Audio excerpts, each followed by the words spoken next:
But I don't believe in America's super churches. I don't think that was God's plan. I think that local church ought to take care of everything, teaching and training and all, and quit entertaining and get back to the gospel. This is Master Ministry, tips, tools, and truths to advance eternal effectiveness in ministry. I'm your host, Douglas Hammett. Let's move into the broadcast now. The most difficult area of ministry, pastoring, what was the most difficult thing that you felt to deal with through the years? Because I was so busy. I was preaching and teaching 15 times a week, plus on the duties of the church, is my personal evangelism, my personal work with the Lord. Right. I didn't pray enough. I didn't teach myself like I should, because I believe that the most important thing that a preacher does is his personal relationship with the Lord.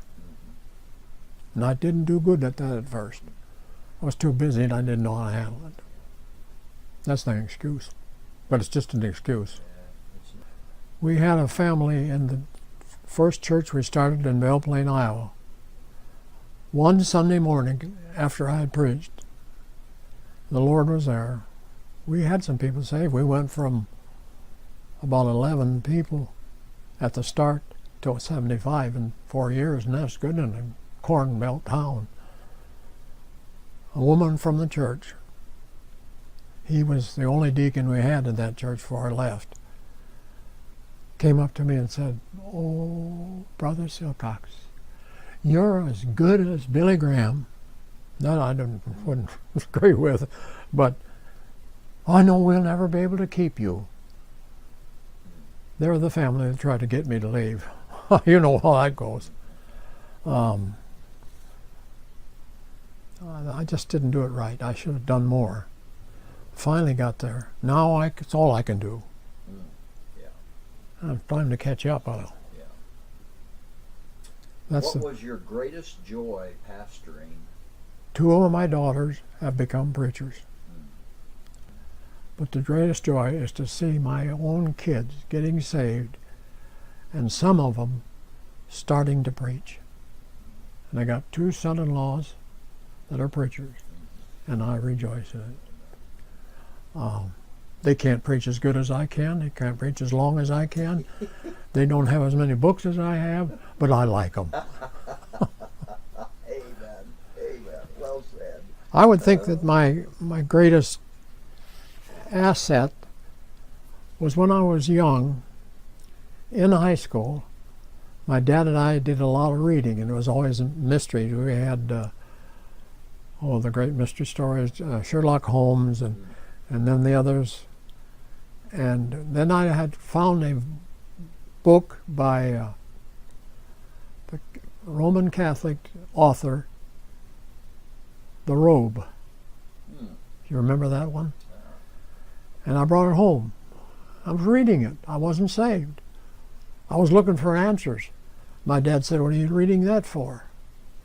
That's not good stuff to read, you know, typical unsaved person. I still wouldn't get them, and I'd look for the ones that had a cross on it or something. And my greatest joy was finding the answer. Well, I heard old Bud Marcel say, "It'll be all right now, Gordon." He did say a mouthful, boy. Wow. I guess the thing that really, and you'd understand this, but the thing that bothers me now, I know it was all of God, and God did it, and I was along for the ride, and then they put me in this thing. And I see all the dumb things I've done and haven't done, and I can't take it. I want him to get the glory. 16 years I look for the answer.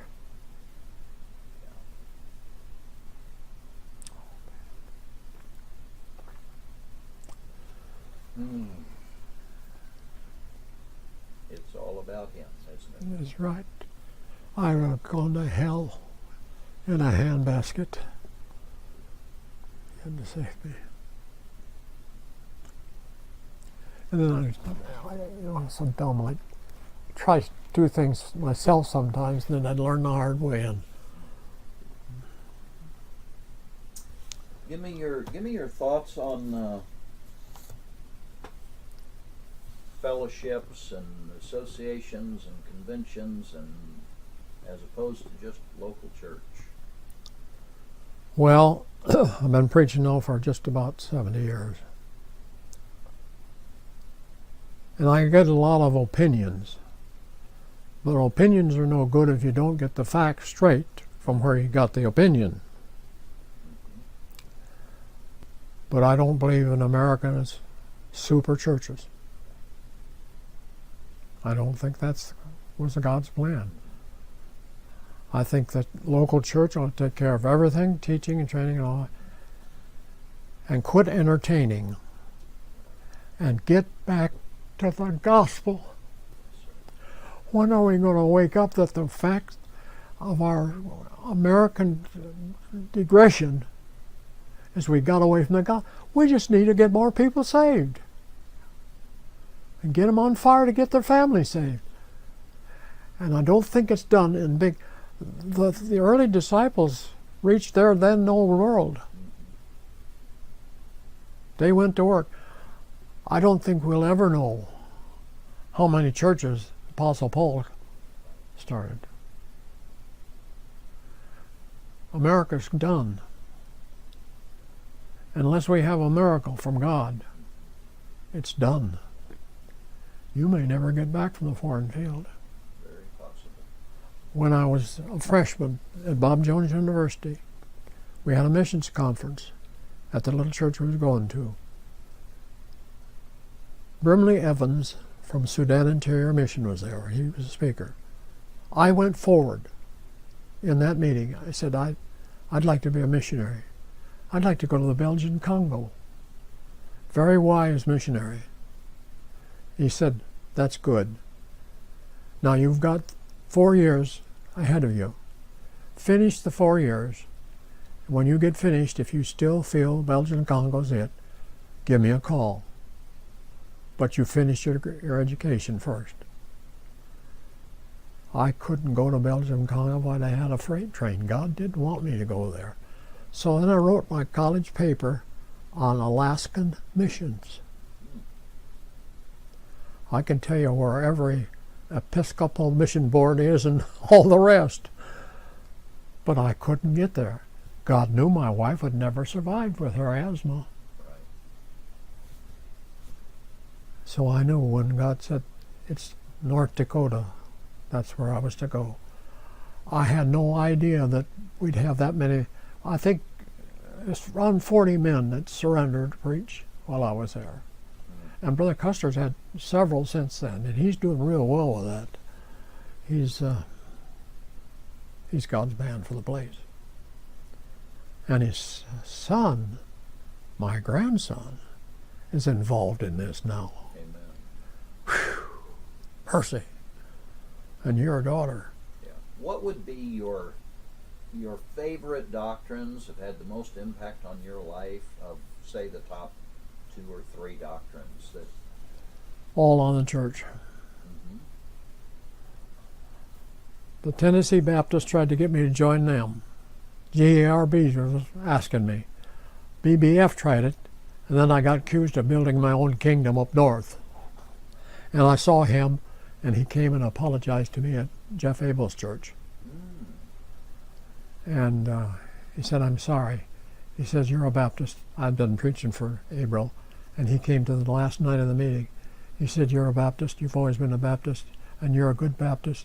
And I'm sorry I gave you some trouble in the past. Now, what advice would you give a young preacher who's starting out pastoring? What advice would you give him for ministry?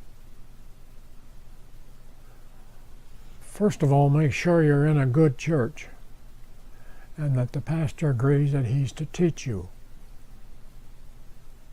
I know this may not set good with some, but stay out of the Bible colleges.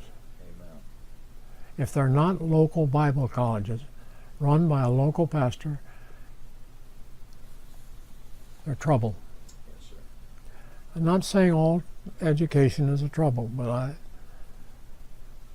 I want to train the men how to be men. We're not in an entertainment business. We're in the soul-saving business.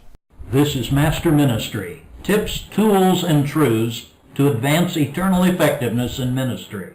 I'm your host, Douglas Hammett. Let's move into the broadcast now.